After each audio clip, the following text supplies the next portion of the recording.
Bismillahirrahmanirrahim. Assalamualaikum warahmatullahi wabarakatuh.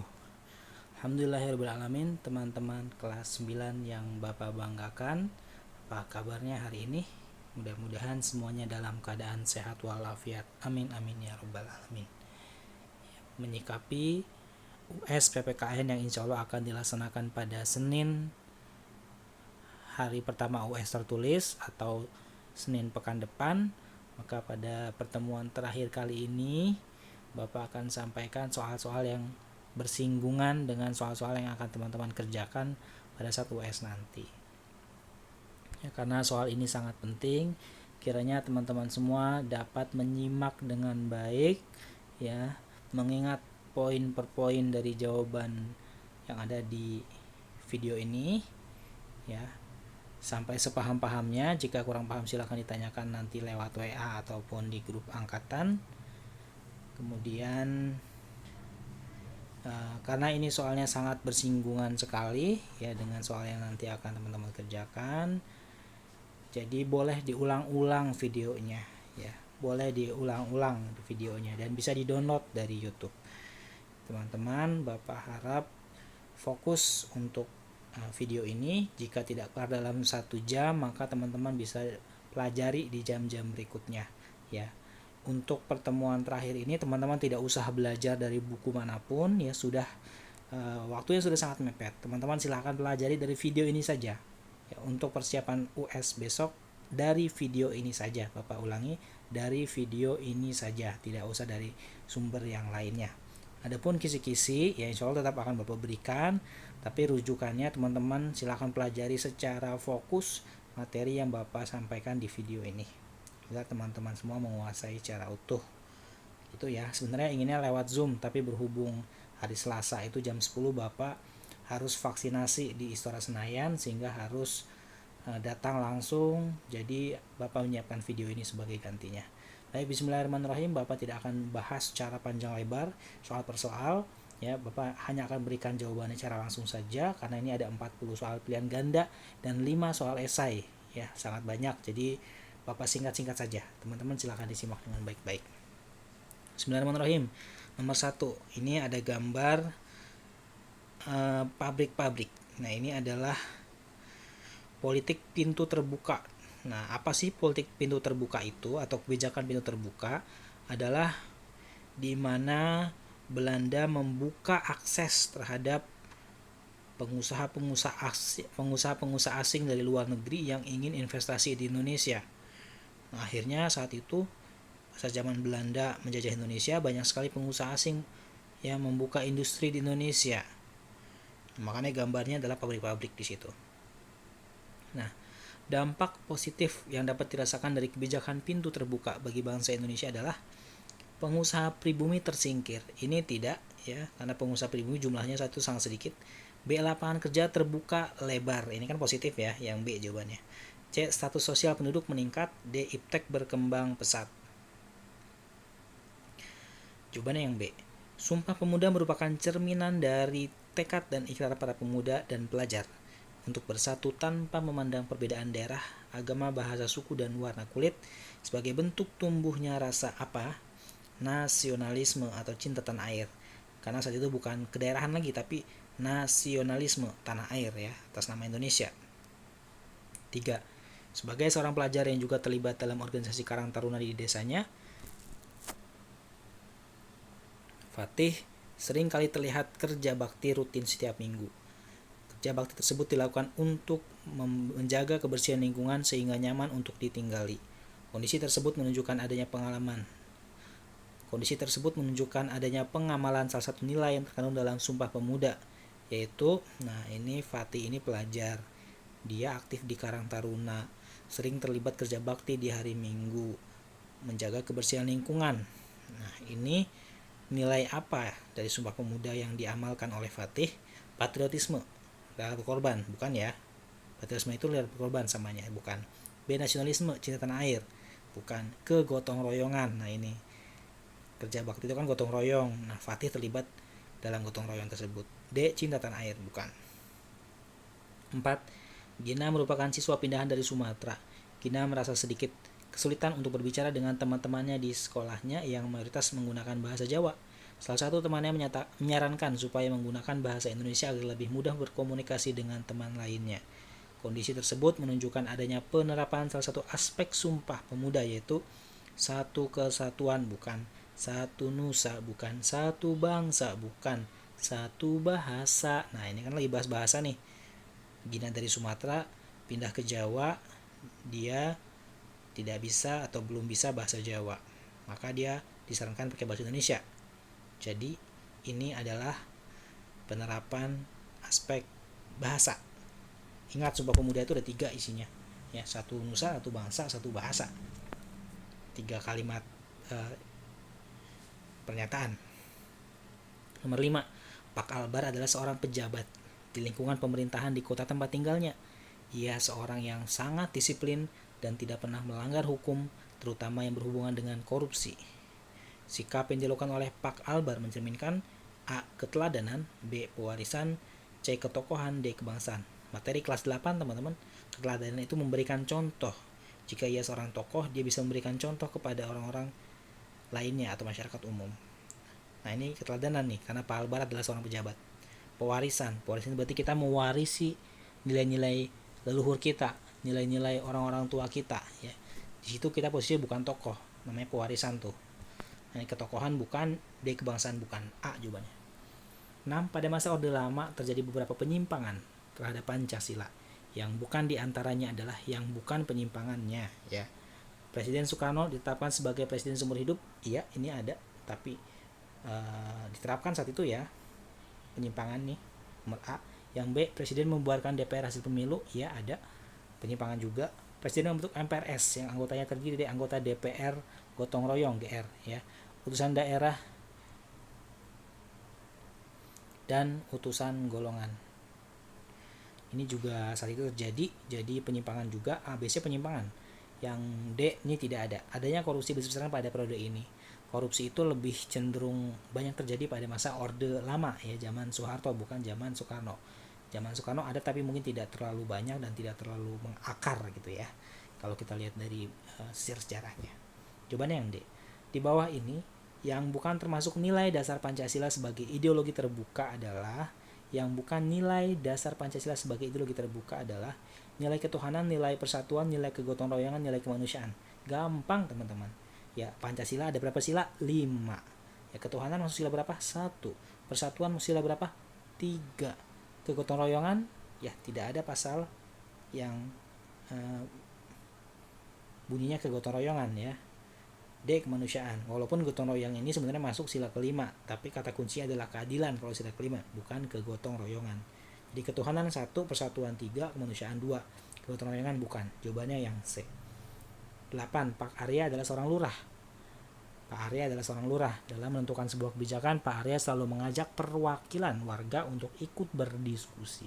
Pak Arya telah mengamalkan nilai Pancasila, yaitu sila ke diskusi teman-teman, musyawarah 1, 2, 3, 4, ya, perwakilan, permusyawaratan.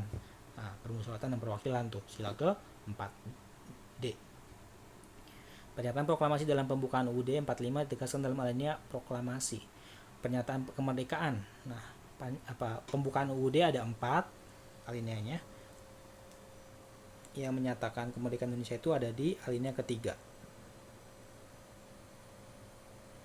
Atas berkat rahmat Allah yang Maha Kuasa dan dengan didorongkan oleh keinginan luhur supaya berkehidupan kebangsaan bebas, maka rakyat Indonesia menyatakan dengan ini kemerdekaan. Nah, itu bunyinya.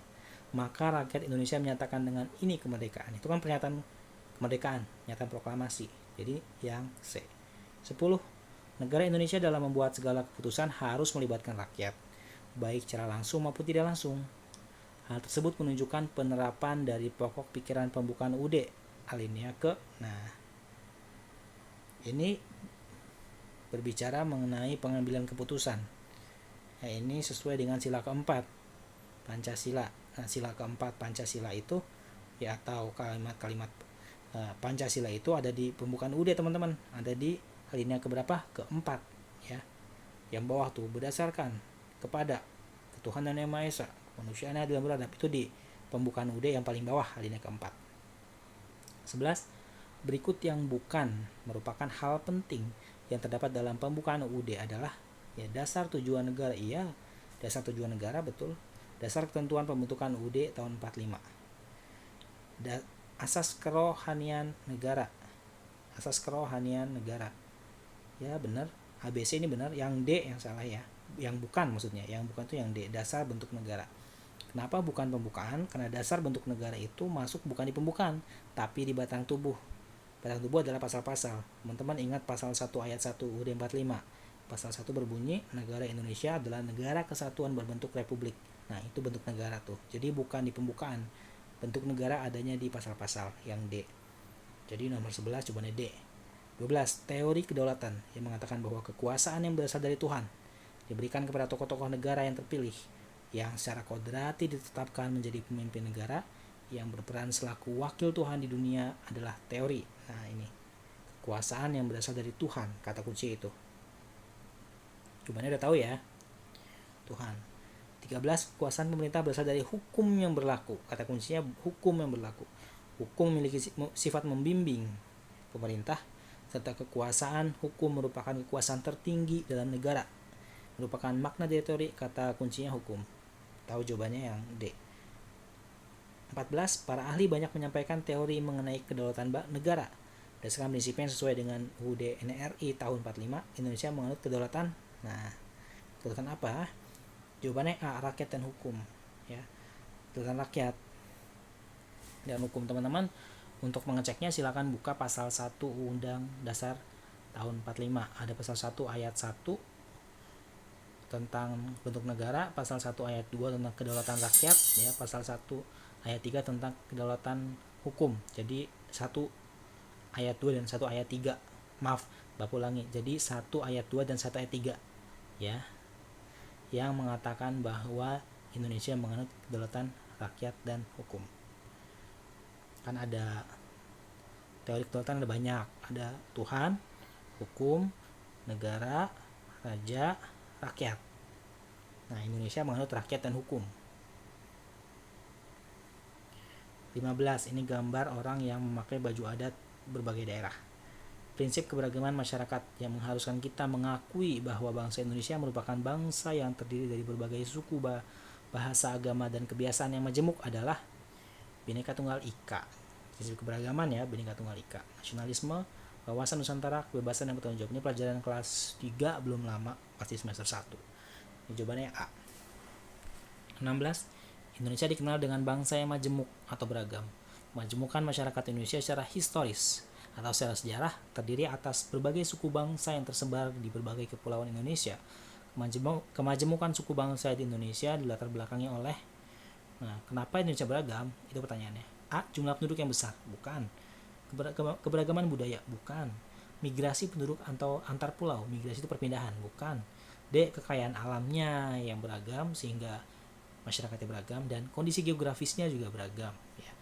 Masyarakat pegunungan dengan masyarakat di pinggiran pantai, pinggiran laut, maka mata pencahariannya berbeda, cara hidupnya berbeda, ya, baju yang mereka kenakan berbeda, dan lain sebagainya. 17.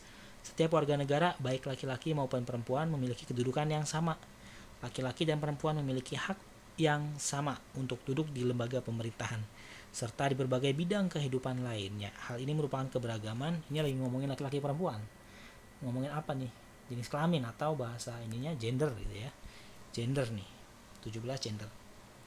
18 gambar sama nih. Keberagaman nih. Keberagaman suku kali ya. Cara pandang bangsa Indonesia tentang diri dan lingkungannya yang merupakan satu kesatuan ideologi politik, ekonomi, sosial, budaya, dan pertahanan keamanan. Hal ini merupakan prinsip persatuan dalam keberagaman sara, suku, agama, ras, dan antar golongan. Yaitu prinsip apa? Cara pandang, cara memandang, wawasan tuh, wawasan Nusantara. Nih semester 1, teman-teman jangan sampai lupa. Jawabannya yang B ya, 18. 19. Paham yang mencintai tanah air dengan adanya kesiapan warga negara untuk membela tanah airnya merupakan prinsip persatuan dalam keberagaman sara, yaitu prinsip, kata kuncinya, cinta tanah air. Ayo apa? Nasionalisme Indonesia. 20. Sikap dan perilaku warga negara yang dijiwai pada kecintaan terhadap NKRI yang berdasarkan Pancasila dan UUD 45 dalam menjamin kelangsungan hidup berbangsa bernegara adalah makna dari, nah kata kuncinya nih, cinta sama NKRI, terus berusaha menjamin kelangsungan hidupnya, nah supaya bangsa dan negara ini tetap ada. Nah, sikap dan perilakunya disebut sebagai bela negara. Ini di bab 3 teman-teman yang kemarin ya, belum lama. Apa lanjut ke materi ke soal nomor 21. Maaf, ini bab 6 sebenarnya, bela negara bab 6 nih. Kayaknya belum sempat Bapak ajarkan ya materinya, tapi teman-teman bisa dibuka lagi di buku paketnya. Mohon maaf karena kemarin waktunya sangat mepet sekali jadi tidak sampai. Tapi yang jelas kalau bela negara itu ya kondisi dimana kita nih sebagai warga negara nih, baik yang dewasa maupun yang belum dewasa, itu punya hak dan kewajiban untuk membela negara kita. Nah, dasarnya apa kita membela negara? Kita harus punya rasa cinta dulu nih terhadap NKRI. Kalau sudah cinta, maka akan berusaha bagaimana caranya Indonesia tetap ada, tetap berlangsung kehidupannya, ya bangsa dan negaranya tetap eksis. Maka di situ diperlukan upaya. Upayanya disebut bela negara. Yang A. 21. Sebagai seorang pelajar, Lubena dapat berpartisipasi dalam kegiatan bela negara di lingkungan sekolah. Di bawah ini yang bukan contoh perwujudannya adalah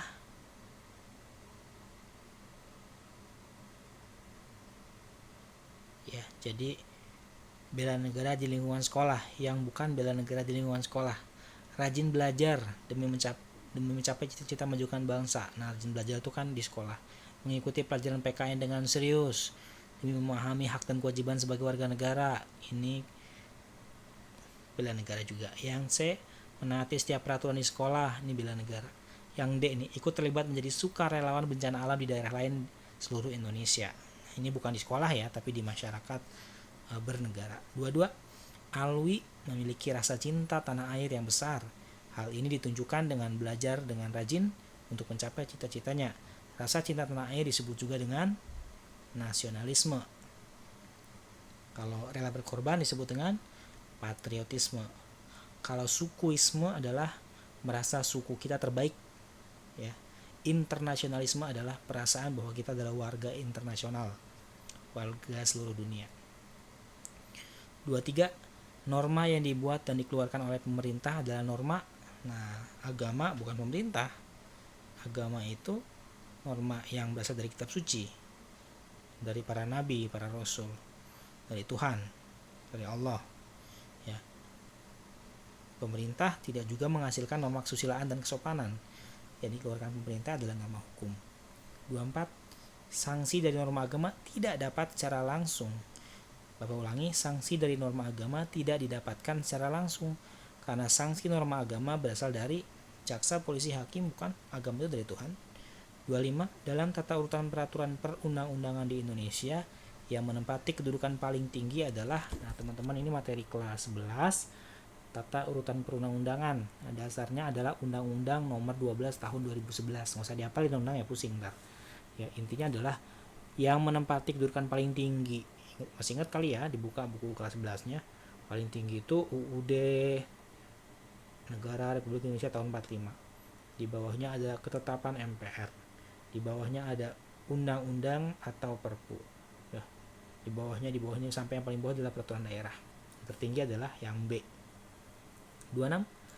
BPU PKI merupakan badan yang bertugas untuk merumuskan UUD.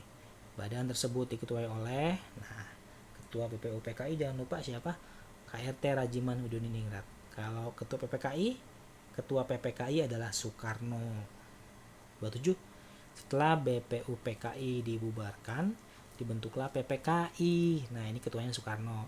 Yang memiliki tugas pertama yaitu merancang dasar negara. Bukan, dasar negara itu yang bikin BPU PKI, bukan PPKI. B. Mempersiapkan pemindahan kekuasaan. Ini juga saat itu tugasnya BPU PKI. C. C. Meresmikan pembukaan dan batang tubuh UUD. Nah, ini jawabannya. Teman-teman ingat, sidang pertama PPKI itu tanggal 18 Agustus atau H+1 setelah Indonesia merdeka. Di sana disahkan presiden dan wakil presiden. Di sana diresmikan bahwa pembukaan UUD dan batang tubuh UUD 45 sebagai konstitusi kita atau undang-undang resmi kita. D. Mempersiapkan kemerdekaan Indonesia dengan baik. Ini tugasnya yang BPUPKI. Jadi jawabannya C yang BPKI ya. 28. Perwujudan sikap dan toleransi dalam keberagaman suku adalah, toleransi kita dalam keberagaman suku adalah kayak gimana sih wujudnya? A. Mencibir ketika teman melakukan upacara adat dari daerahnya, misalnya ruatan. Ya, teman kita dari daerah lain bawa adatnya, kemudian dia menerapkan adat itu, terus kita mencibir itu kita ngomongin ya, ngomongin yang dengan cara tidak baik gitu ya. Ini negatif nih, bukan sikap toleransi. Yang B, tidak merasa canggung. Nggak canggung, biasa aja berarti. Berbicara kepada teman walaupun logatnya berbeda dengan kita. Benar. C, menjauhi teman karena cara postur tubuh, warna kulit, dan warna rambut berbeda dengan kita. Rasis ya. D, tidak mau bergaul dengan teman karena berbeda keyakinan dengan kita. Ini juga nggak toleran. Jawabannya yang B. Wujud kerjasama dalam kehidupan ekonomi sebagai keterlibatan rakyat dalam pembangunan adalah, kita sebagai warga negara atau rakyat punya wujud kerjasama supaya ekonomi bangsa kita ini maju. Wujudnya apa? A. Membangun hotel. B. Aktif membayar pajak. Yang B nih. C. Melakukan kegiatan industri. D. Menjalankan kegiatan perdagangan. Yang paling tepat yang B, karena membayar pajak itu, pajaknya digunakan sebagai modal pembangunan bangsa Indonesia. 30 nih gambar orang lagi kerja bakti. Kerjasama penting terjadi dalam kehidupan bersama karena, ini pertanyaannya kenapa sih kerjasama itu penting gitu. A. Melatih kepercayaan diri. B. Menjaga hubungan baik antar manusia. C. Menyadarkan masyarakat untuk mendahulukan kepentingan umum. D. Manusia perlu menyesuaikan diri dengan lingkungan dan masyarakat. Ini materi ada di kelas 7 semester 2 bab 5. Teman-teman, tentu ini A, B, dan D jawabannya sebenarnya betul juga. Tapi yang paling tepat yang kita pilih adalah yang C nih. Kerjasama itu tujuannya supaya masyarakat sadar bahwa kita harus mendahulukan kepentingan umum dulu daripada kepentingan pribadi. Jawabannya yang C, teman-teman. 31. Perlawanan rakyat Kalimantan melawan Belanda dipimpin oleh Pangeran Antasari, teman-teman ya, di Kalimantan. Thomas Matulesi, ini daerah Maluku, teman-teman. Sri Sultan Hamengkubuwono, ini di Kesultanan Ngayogyakarta Hadiningrat atau sekarang dikenal Yogyakarta. Yang D. Pangeran Hidayat, mungkin yang dimaksud adalah Sultan Hidayatullah gitu ya. Sultan Hidayatullah ini adalah seorang sultan dari kerajaan Banjar. Banjar itu Kalimantan ya. Tapi beliau ini juga berjuang ya, sampai akhirnya meninggal di daerah Cianjur. Makamnya ada di Cianjur. Yang lebih dikenal adalah Pangeran Antasari, teman-teman. Ini dalam perlawanan kerasnya melawan Belanda. 32. Pancasila dijadikan sebagai norma dasar atau kaidah negara yang fundamental. Fundamental itu mendasar ya. Hal ini berarti Pancasila berposisi sebagai, kita ngomongin banyak kata dasar. Ini berarti jawabannya dasar juga nih, dasar negara. Fundamental itu mendasar, dasar negara. Kepribadian bukan, perjanjian luhur bukan, sumber dari segala sumber hukum bukan. 33. Indonesia merupakan negara yang memiliki keragaman suku, budaya, dan agama. Keragaman tersebut merupakan suatu tantangan bagi bangsa Indonesia untuk tetap mempertahankan persatuan dan kesatuan bangsa.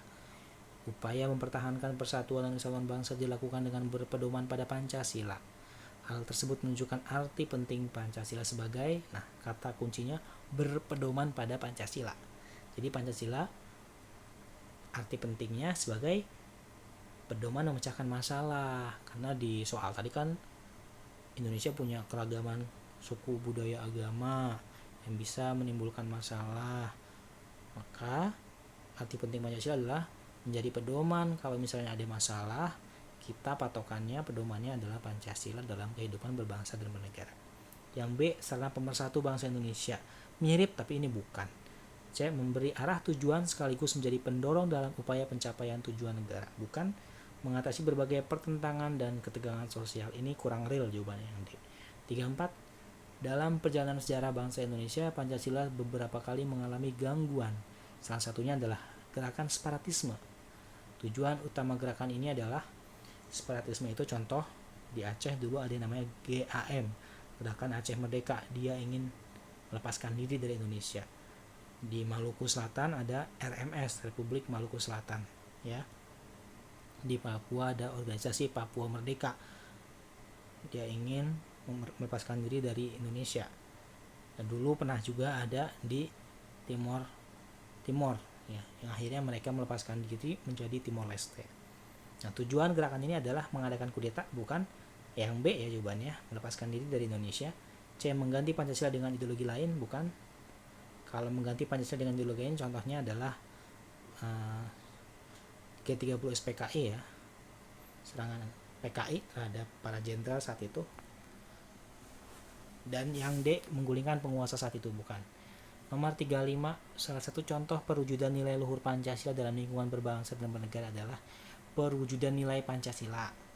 Memaksakan kehendak, enggak dong. Orang yang memahami Pancasila dia nggak mungkin memaksakan kehendak atau kemauan orang lain. Dia akan punya sifat demokratis, teman-teman. Yang B, lebih mendahulukan hak daripada kewajiban. Kebalik, cipta melakukan kewajiban dulu baru menuntut yang namanya hak. Jangan dibalik ya, berarti salah. C, tidak melakukan diskriminasi terhadap suku lain. Diskriminasi itu berarti melakukan sesuatu secara diferensiasi, membeda-bedakan ya. Tidak melakukan pembeda-bedaan terhadap suku lain. Ini bagus, yang positif nih. D, tidak peduli terhadap kondisi masyarakat yang terkena bencana. Ini negatif. C jawabannya. 36, hukum dasar yang sifatnya tidak tertulis dan dilakukan karena sudah menjadi kebiasaan dalam suatu sistem kenegaraan disebut. Nah, teman-teman ingat materi kelas 8. Konstitusi dibagi menjadi dua. Ada konstitusi tertulis, ada konstitusi tidak tertulis. Konstitusi tertulis disebut sebagai UUD. Ya. Konstitusi tidak tertulis namanya konvensi. D jawabannya. 37. Pembukaan UUD 45 merupakan cita-cita hukum yang mampu melahirkan norma-norma dasar yang mengandung. Nah, pembukaan UUD itu pada intinya tujuan negara. Ingat-ingat kalimatnya. Kemudian daripada itu untuk membentuk suatu pemerintahan negara Indonesia yang melindungi segenap bangsa Indonesia dan seluruh tumpah darah Indonesia, dan untuk memajukan kesejahteraan umum. Dia pengen majuin kesejahteraan bangsa, mencerdaskan kehidupan bangsa. Nah, ya, dan ikut serta melaksanakan ketertiban dunia yang berdasarkan kemerdekaan, perdamaian abadi, dan keadilan sosial. Itu tujuan negara sebenarnya. 38. Setiap produk hukum, kebijakan maupun tindakan pemerintah, baik yang sifatnya tertulis maupun tidak tertulis, pada akhirnya harus dapat dipertanggungjawabkan sesuai dengan ketentuan UUD tahun 45 dengan bermuara pada Pancasila sebagai sumber dari segala sumber hukum negara. Uraian tersebut merupakan fungsi UUD sebagai, jadi kalau pemerintah mau bikin aturan itu harus sesuai dengan Undang-Undang Dasar 45. Nggak boleh itu bertentangan. Kenapa demikian? Karena UUD itu sebagai hukum dasar yang B. Nah, hukum dasar itu hukum yang paling atas, yang tertinggi, yang paling utama. Baru di bawahnya ada hukum-hukum yang sifatnya lebih teknis, yang sifatnya lebih detail. Tapi yang di bawah ini tidak boleh bertentangan yang di atasnya, yaitu UUD 45. Jadi UUD adalah hukum dasar. 39. Sebagai seorang pelajar, Aska tidak pernah terlambat masuk ke sekolah. Ia selalu tiba di sekolah 15 menit sebelum bel masuk berbunyi. Dalam kasus tersebut, sikap Aska menunjukkan sikap patuh terhadap peraturan perundang-undangan di lingkungan. Iya, gampang jawabannya. Sekolah. Lembaga negara yang memiliki kewenangan untuk mengubah, mengganti, mencabut pasal-pasal dalam UUD NRI. Nah, teman-teman jangan terkecoh ya. Ini bukan lembaga legislatif yang dimaksud. Ya, bukan lembaga legislatif. Maksud saya bukan lembaga legislatif yang seperti DPR, DPRD, dan DPD. Memang ini termasuk legislatif juga nih jawabannya MPR. Karena pertanyaannya teman-teman kita simak, dia punya wewenang mengubah, mengganti, mencabut pasal-pasal dalam UUD NRI. Kita tahu UUD NRI itu ya adalah undang-undang tertinggi, adalah konstitusi tertinggi, adalah peraturan tertinggi. Yang boleh mengubahnya hanya satu lembaga, yaitu MPR gitu teman-teman. Jawabannya yang A. Ya, jadi nggak ada soal tentang pasal di situ ya. Mungkin tadi hanya berkaitan dengan kedaulatan negara, tapi nggak menyebut, teman-teman nggak disuruh menyebutkan pasal ya, karena pusing nyebutin pasal, jadi bapak insya Allah nggak akan keluarin soal-soal tentang pasal. Ini esainya ada 5 soal, dijawab sesuai dengan pertanyaannya. Bapak harapkan nanti jawaban teman-teman adalah yang mudah dipahami oleh pemeriksa jawaban, bahasanya mudah dipahami. Coba kita lihat soalnya. Saat pandemi berlangsung di Indonesia, dapat kita lihat betapa besar peran tenaga medis dalam menangani pasien COVID-19. Coba jelaskan mengapa tenaga medis dapat dikatakan sebagai sedang mempertahankan NKRI. Tenaga medis tuh yang menangani COVID bisa disebut sebagai mempertahankan NKRI. Kenapa? Nah, jawabannya pandemi COVID-19 merupakan salah satu bentuk ancaman terhadap kehidupan di Indonesia. Kita bisa lihat betapa ekonomi hancur dengan adanya ancaman kesehatan ini. Peran tenaga medis menjadi peran sentral atau utama yang dapat menjadi penunjang tetap berlangsungnya kehidupan di Indonesia. Dengan tenaga medis yang telah berkorban banyak hal demi kesehatan masyarakat Indonesia, maka dapat dikatakan tenaga medis telah terlibat dalam upaya mempertahankan NKRI.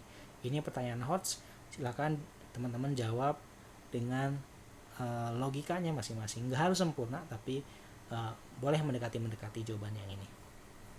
2. Pemerintah daerah, kabupaten atau kota memiliki kewenangan untuk menertibkan para pedagang kaki lima yang melakukan aktivitas perdagangan, PKL ya, pedagang kaki lima. Sebutkan 3 ketaatan peraturan yang harus dipatuhi oleh pedagang kaki lima. Bertanggung jawab terhadap ketertiban, kerapian, kebersihan, keindahan, kesehatan lingkungan, dan keamanan sekitar tempat usaha. Berjualan di tempat yang sudah tetapkan pemerintah daerah.